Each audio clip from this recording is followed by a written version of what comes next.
Hi everyone, it's Hidej. We still have 20 kanjis to learn, so let's learn 10 of them today. And these 10 kanjis are a bit more difficult than what we've been seeing so far because they're mostly verbs, so they involve conjugational parts. So it's hard to learn, but yeah, let's go ahead and learn them. So the first one, it means this means to basically it means to go in or maybe sometimes put in. Okay, so let's see how to write that. You start from the left sweep, from the center like this, and somewhere from the top to the left, you start another sweep to the right, touching the first stroke and sweeping to the right. Yeah, so it's kind of similar to this kanji. Yeah, this means a human, and this means to go in. That's pretty confusing. To read it, Chinese style is new. Oh, sorry, this is a small u, new. And Japanese style is a verb. One is 入れる. It means to put in, and also 入る. This means to go in. Okay. Now, the next one is, this one means, yeah, it means to go out or take out sometimes. Okay, so to write it, the stroke order is a bit difficult. You start from the center line, this one, vertical, and you start from here, going downward. There's a corner. You keep the stroke here to go to the right, and then you stop. And the third stroke starts from here, going down, touching. Maybe it can go a little bit more than the second stroke. Yeah, it depends. And next one, you make a similar figure that is touching the first stroke. Okay? Yeah, so this means to go out. To read it, Chinese style, 出. Well, sometimes 水, very, very rare, so you don't have to learn that. Okay, Japanese style, it's a verb with a conjugational part. 出. 出 means to take out or to put something out of something, okay? And go out is in Japanese 出る, okay? 出る. Right. Now the third one. Okay, this means this kanji can mean a lot of things. For one, it means to live. Yeah, that's the basic meaning. But it also has some other meanings, such as raw or it means birth for some reason. Okay, so okay, let's write it. You start from this sweep, small sweep, and from the center you make a horizontal line and another long vertical line and a short horizontal line and the longest horizontal line. Yeah. Okay. There are many ways to read this. Let's for Chinese character. Oh, sorry. Chinese style. Say or show. Yeah. But Japanese style, we have many. Okay. How about this one? First of all, 生きる, which means to live. It's a verb. Okay. This is difficult. 生える. This is the verb for a plant. Plant to live on the ground. I hope you see what I mean. And 生やす means to make a plant or grass growing on the ground. Okay? And how about this verb? 産む. 産む means to give birth to something. And also another verb is 生まれる. 生まれる means to be born, to be given birth to by someone. Okay. And well, what else? What else? Okay. It sometimes read as nama. Nama means raw. Okay. Okay. And sometimes ki. This reading ki is pretty rare. Okay. Yeah, a lot of reading. Okay, let's go to the next one. Okay, this is a verb which means to. Sorry. Which means to see. Okay, and of course it can used to mean look and watch, because they're all same verb in Japanese. Okay, to write it.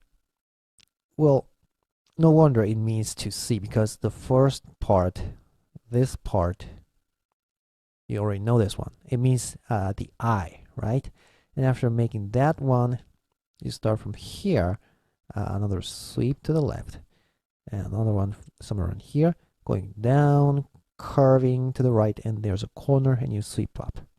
Yeah, that's to see. The typed one here seems to be connected with these two strokes, but that's not how we do in the normal way. Normal way is 1, 2, and 3 from here. Okay. Now, Chinese style is ken. Ken. Okay. Japanese style is miru. It means a verb. It is a verb to mean see, look, and watch. And also some variations. 見える. 見える. This means to be able to be seen by someone. That's what this verb means. To be seen, like that. Okay. And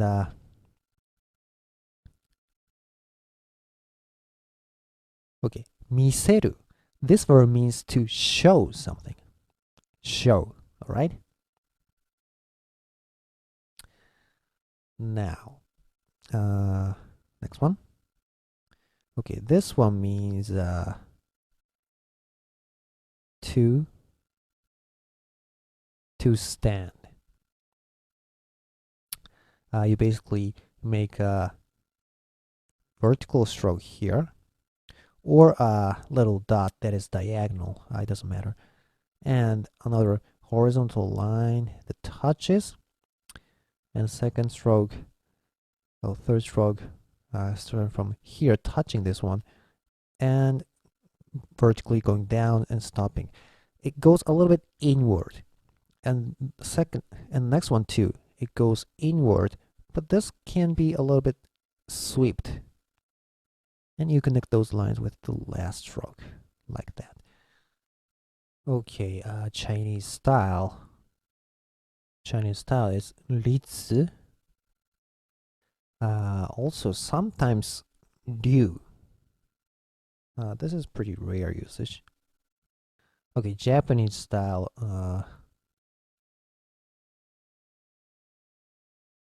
立つ. 立つ, it means to stand. Okay, another verb here. 立てる. 立てる means to make something stand. Okay. Okay, let's go to the next verb. This means to rest, to take a rest, okay, or take the day off. Well, actually, this kanji is pretty interesting. It consists of two components. First one is a little sweep to the left, and somewhere around here, the center, you make a straight line, vertical line, and you stop. And the right part is actually what you've already seen in other videos. Yeah, it's a tree. Yeah. Okay, now let me talk about what this part on the left is. Well, actually, it means a human. This component is human because a human should is supposed to be this one, right? But if you make it change a little bit, you can go like this, and maybe you can go like this, and you stop here. So this part means human, and this part means tree. So what this kanji means is actually someone is taking a rest by the tree, like that. So that's rest, okay? Now, to read it, Chinese style is Q, Q. Japanese style,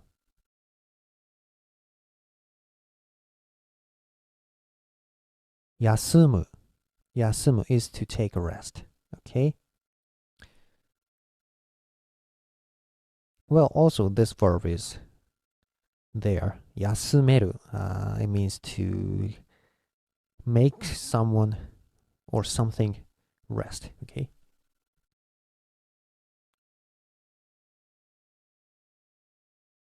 Okay, next kanji. This verb means to learn or to study. All right. Okay, let's write it. First, you make a diagonal dot.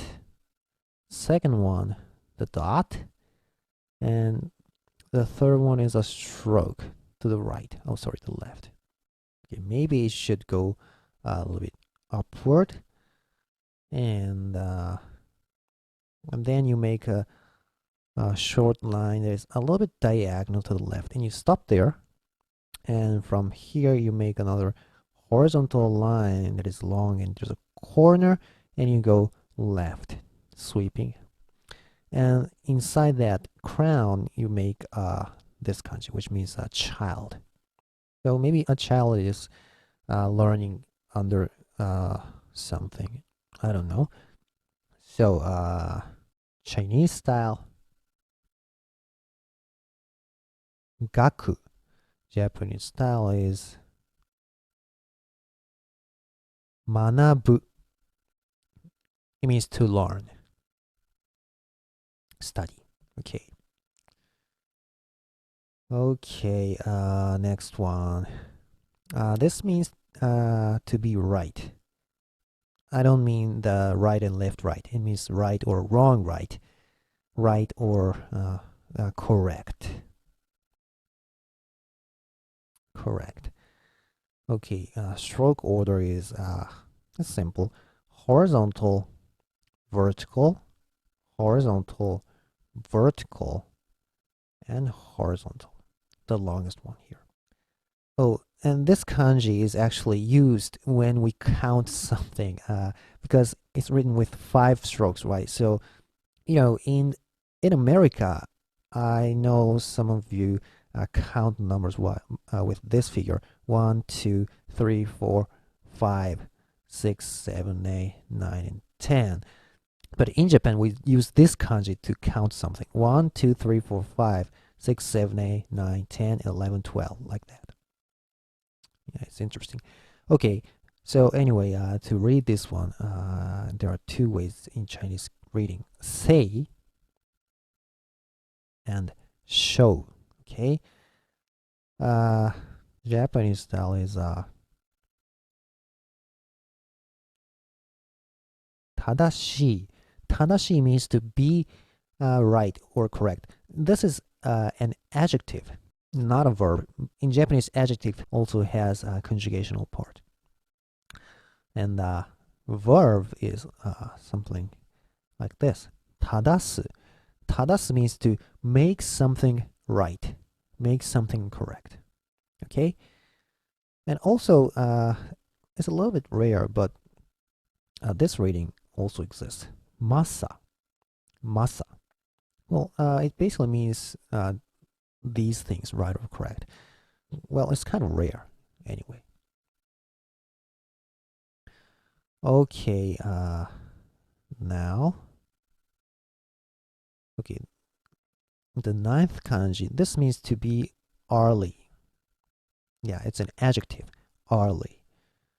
To write it, actually you combine two kanjis. One is the sun and 10.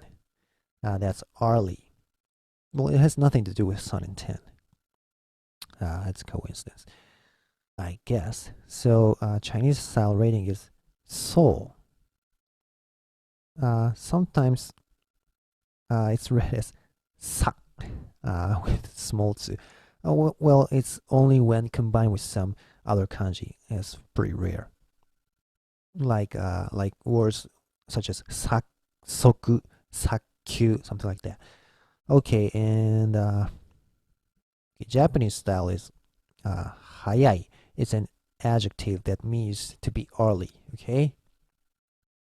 Now, finally, okay, this means to be prior. Be prior to something. You know, it's advanced, like that. And writing this short sweep to the left and a horizontal line, vertical and horizontal line that is longer, that touches the first stroke, or the second stroke.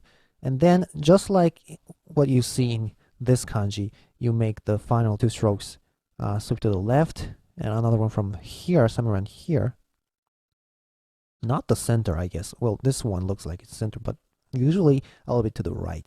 And you go down, curving to the right. You stop there and sweep up. All right. So, Chinese style reading is sen. Japanese style reading is saki. Saki is it's not an adjective. It's regarded as noun in Japanese actually, but it means kind of prior. Oh, or sometimes it can also mean the tip of something. Okay, so that's what saki means. Okay, all right, that's all for this lesson. So we're gonna have our last video on the next one. So please look forward to it. Oh, and in the next video, I'm gonna talk about something other than kanji too. So please look forward to it.